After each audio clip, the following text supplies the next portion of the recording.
The Leap Beyond the Threshold, Part 1. In the quiet heart of the village stood an ancient Shiva temple, its stones weathered by centuries of prayers.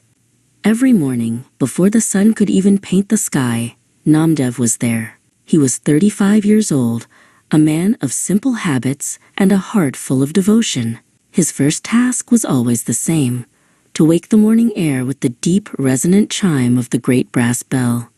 To Namdev, the sound was not just a noise, it was a conversation with the divine. Namdev could not read the scriptures carved into the walls, nor could he write his own name, but he knew every inch of the temple by touch.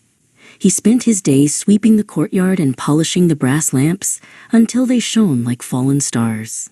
He found peace in the rhythm of his work, feeling that his service was a silent prayer that didn't require any fancy words. He was the guardian of the temple's stillness. But the world outside the village was changing.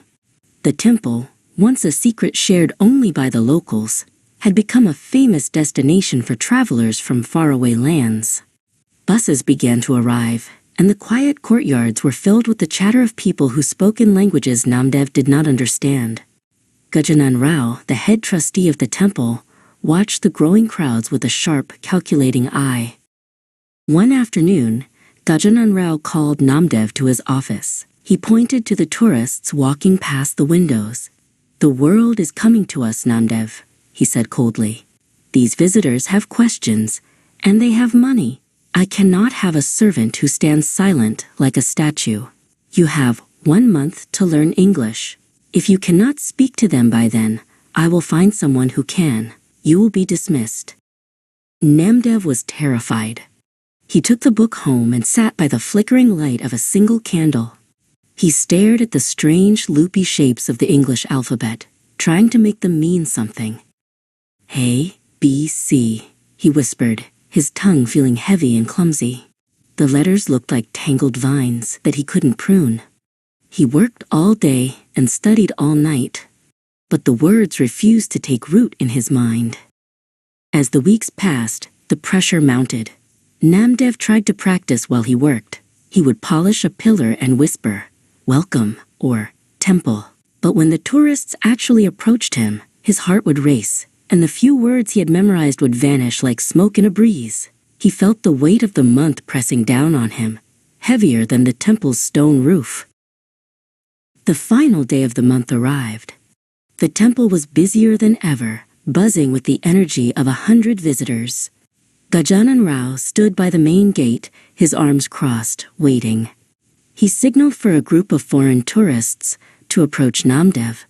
The sun was high and hot, and Namdev felt as though the entire village was watching him, waiting for him to bridge the gap between his world and theirs. A woman in a bright sun hat stepped forward and asked Namdev a question about the history of the shrine. Namdev opened his mouth to speak. He wanted to tell her about the peace he felt here, about the way the bell cleared the mind, and how the stones felt like old friends. But the English words were locked behind a door he didn't have the key to. He stuttered, his face turning a deep shade of red, and finally, he just looked at the ground in silence. Gajanan Rao shook his head in disappointment. There was no mercy in his voice as he stepped toward Namdev. "I gave you a chance, Namdev, but you are a man of the past. This temple needs a future." He reached out and took the temple keys from Namdev's belt. "Collect your things. You are no longer needed here.